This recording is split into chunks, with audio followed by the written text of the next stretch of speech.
This is an exclusive excerpt from the Stuph File Program with Peter Anthony Holder. Pete Melfi is the founder and commissioner of the Florida Man Games. The inaugural event took place in 2024. The second event was held this past March, but there are even bigger and better plans set for the third annual Florida Man Games next year.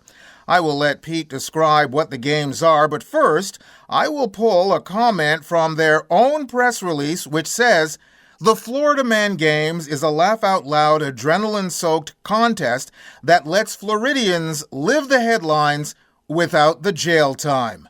Pete joins us via Zoom from Florida. Hi, Pete. Peter, great to be with you. I'm excited to talk with you, man. Thank you very much. Yeah, the Florida Man Games.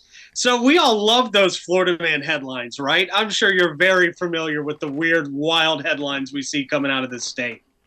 Not only am I aware of that, I mean, my show thrives on kicker stories, and I try to avoid some Florida stories because there's just too many of them. It's like low-hanging fruit.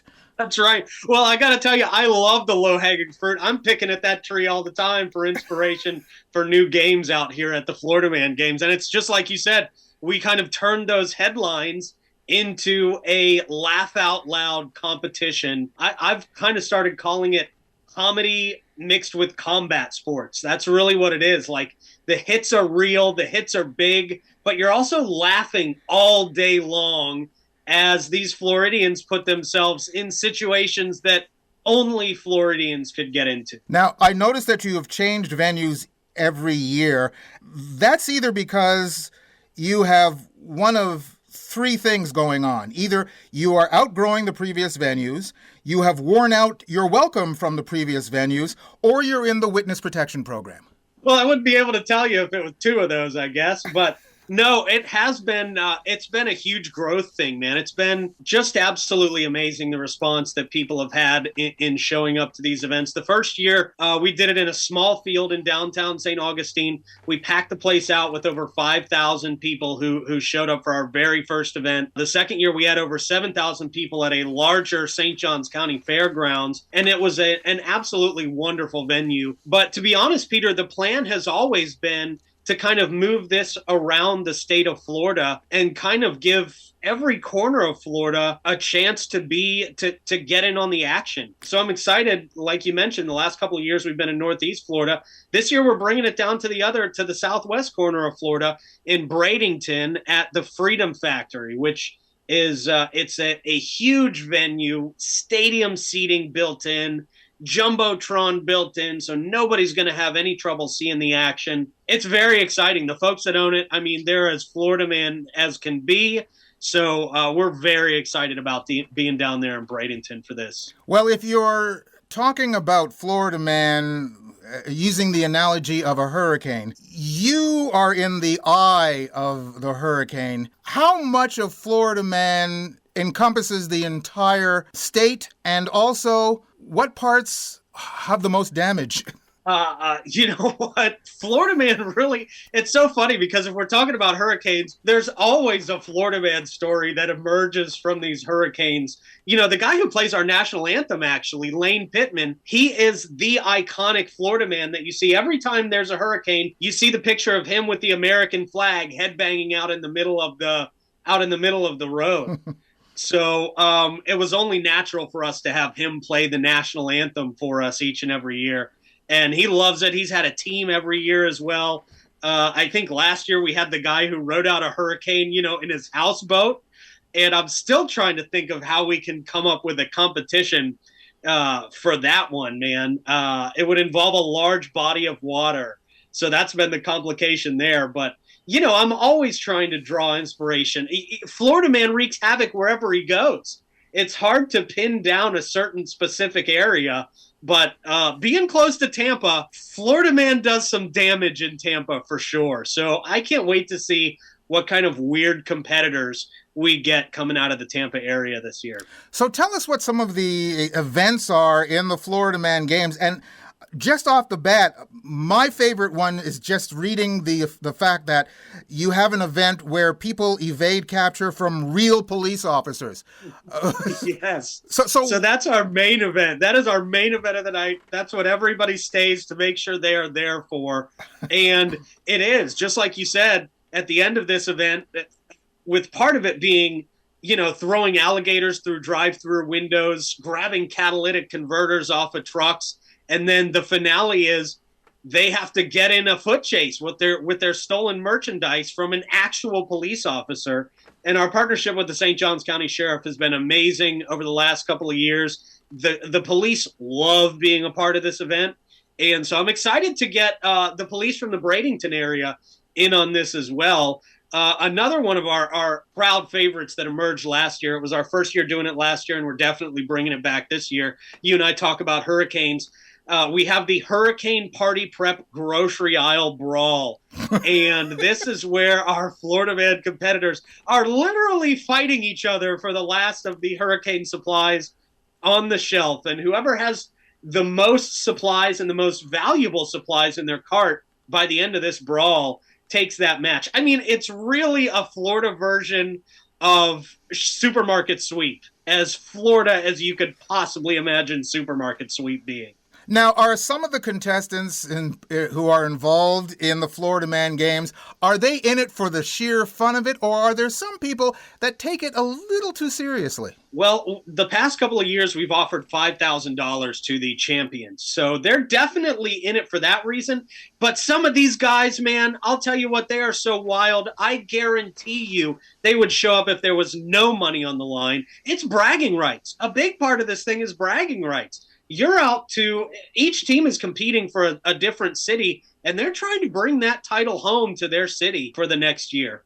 When you devise these games and how you put this together, do you sometimes say, this one can really get out of hand. Maybe I won't do that, but I'll do this?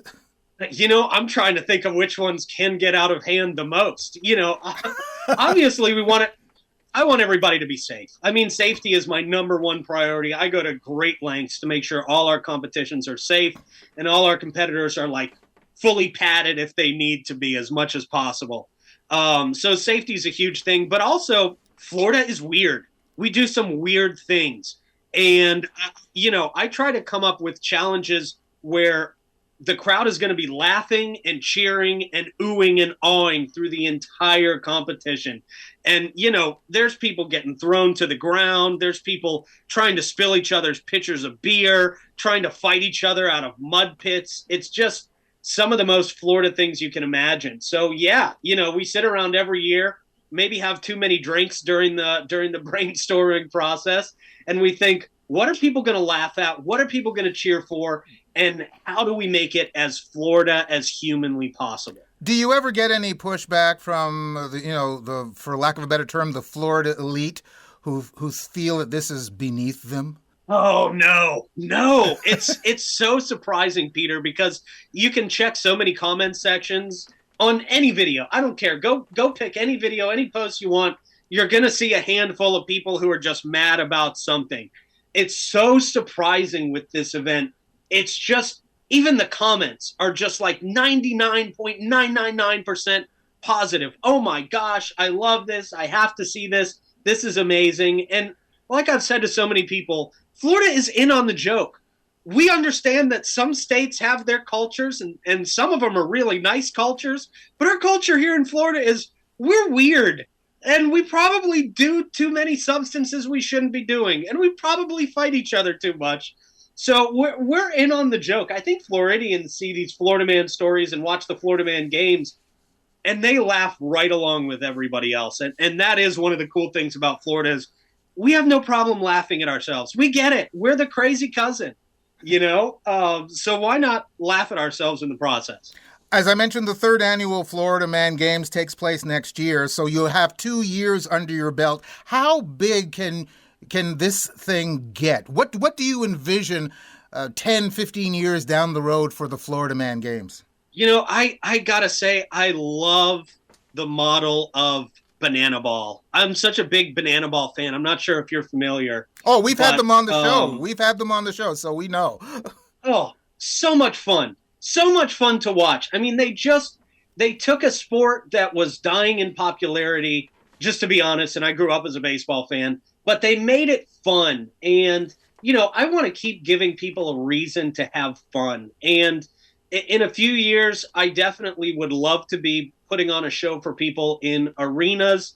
And then hopefully one day, we're filling up Raymond James Stadium or something like that. We're doing it real big. So I think Raymond James Stadium is probably my shoot for the stars goal, and maybe we do it in the next 15 years. Maybe we don't. But I'm going to keep putting on shows for people and having fun with the state of Florida as much as we can possibly do it. By the way, very quickly, I know it's called the Florida Man Games. First of all, are women allowed? I'm assuming that they are. And does everyone have to be from Florida? Everyone does have to be from Florida. And we had our first all-women's team last year, actually. And they did great. People loved them. They were a huge hit. They finished about middle of the pack, so they beat out a ton of the all-guys teams. So it's definitely the Florida woman aspect of it is something I definitely want to expand upon more and more as we go along. Because, the Florida Man stories. Some of the greatest, wildest Florida Man stories are actually Florida woman stories. Absolutely. So I think there's definitely something there. And we should mention this because I failed to mention it earlier. Everyone is involved in teams. It's not an individual event, but it's team events, correct? Right. It's teams of 3 to 5 people on a team, and they each represent a different city or a different area around the state. We actually are on a radio station in Florida. So for the people who are in Florida right now who are listening to this, how can they enter next year's Florida Man Games? And when will it take place, actually? It's happening February 21st, again in Bradenton, Florida at the Freedom Factory Racetrack. And folks can enter through the website. Everything's on the website, whether you want to be a competitor, whether you just want to buy tickets and watch all the madness and stay completely safe for yourself the whole time. And we also have applications for vendors and sponsors on there. So no matter how you want to be part of the Florida Man Games, you can find it at thefloridamangames.com. It's all right there for you. Pete, thank you very much for being on the program with us, and continued success with the Florida Man Games. Thank you, Peter. It was a whole lot of fun. Pete Melfi, the founder and commissioner of the Florida Man Games. You can go to our website at thestufffile.com to the page for this show, which is show number 0835, and you'll find the link to their website where you can find out information and get tickets for the games next February, and also how you can be involved as a participant or sponsor. You've just heard an exclusive excerpt from the Stuph File Program with Peter Anthony Holder. To hear any or all of the full hour-long shows, visit thestufffile.com. Stuph is spelled S-T-U-P-H. That's thestufffile.com. A presentation of Flying Fish Communications.